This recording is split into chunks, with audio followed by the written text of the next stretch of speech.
Hi, everyone. It's Effie again. I still have a long ways to go with all of this, but I wanted to take a moment and talk about English. I had a wonderful lady who I spoke with that doesn't speak English as a first language, and she was expressing that she always that she gets tongue-tied, and that's very normal. And I explained, yeah, we all get tongue-tied. She's like, yeah, but my brain freezes. I don't know what to do.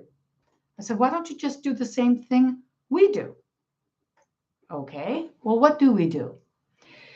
If English is not your first language, as it was not mine, just be aware that the key phrase we use when somebody is rushing us or we pull a blank, we're not sure exactly what to do, is that we'll just go, hmm. And often we'll actually touch our chin. But we just make that sound. Hmm, let me think. And as we say, let me think, we actually look away from the person. Don't look at them. They'll go, let me think. It'll freak them out. Okay. Instead, just kind of make it natural. Practice it. It's fun. Let me think. And that means I'm going to be quiet now because my brain's working and you can relax. I'll be back when I'm ready. Take as long as you want and then come back. And if you think you're taking too long, you can throw in a couple of these. So here we go. Someone's just said something that's upset me, and I'm trying to take control of myself, or I don't have the answer, or my brain just went blank. I'm going to be, let me think. Well, let's see. Okay, what I want to say is, so you can throw in these expressions of let me see, or well. You can also say things like, give me a second. And if the person's being really aggressive and you have to stop the conversation, don't hesitate. Just give me a second, 1 second. And then take 10 minutes. The point is, that's how we express in English that things need to slow down. Or you know what? I have a great idea. Well worth the wait. Yep. And if you're lucky, you'll get that idea from me. But if you're rude and you push through and intrude on my space, well, that's another lesson I'm going to give. But anyways, so you can say the honest truth. You can say, give me a second. Or I don't know about that. I'm not sure. Or if I think on it, I realize, and then whatever it is. If you see things a little bit differently, you may say, the way I see it, whatever it is that you're expressing, or just say, I think.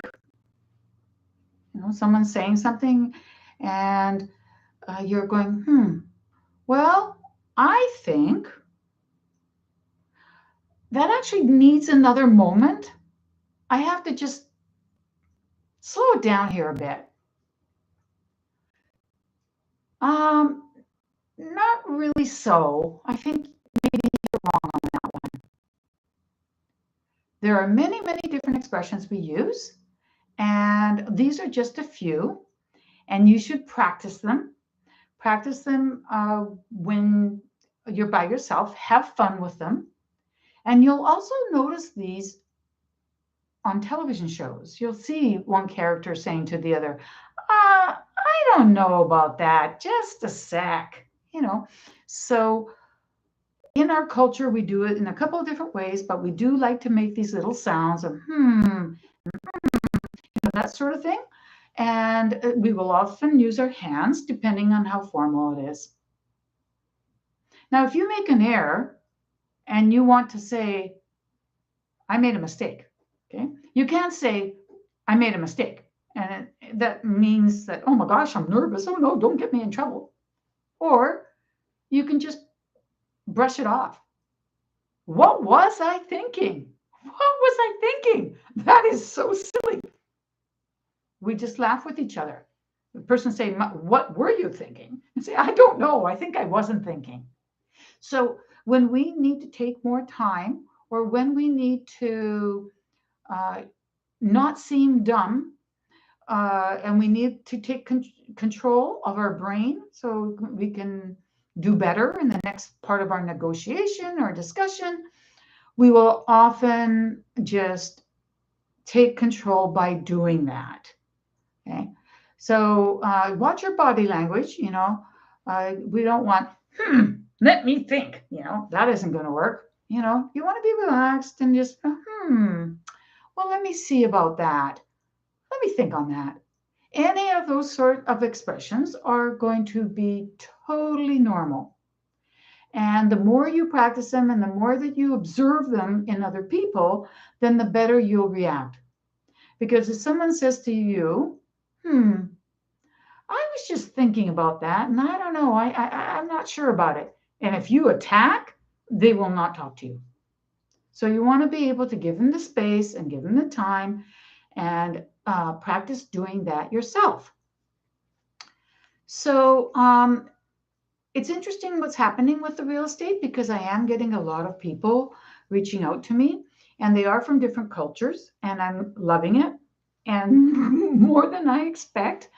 Some are asking for guidance on English. English needs to be fun, and understand it's a road that you are going on, and don't worry about accents. Oh my God. When I was young and I was learning English, I had a pretty strong Greek accent. And in those days, when you had an accent, people would think, oh, you're not from this country. Oh, you're a stinkeroo. Well, I'm so glad to say, what happened was I realized I got to get rid of my accent real fast. And within a year, I got rid of it. But I'm very happy to say that nowadays, it's flipped. Now, when we hear someone speaking with an accent, an English speaker or an American, a Canadian says, oh, that person knows at least 2 languages. And I only know 1. Okay, so it's a plus. It's a plus, as long as your accent does not interfere with comprehension. And if it interferes with comprehension, you've probably been told a million times, and that's a different lesson of how to smooth your words and to articulate better. But for right now, I just want to put this little video up about how to get time and get control. Thanks, everyone. See you before too long. Bye-bye.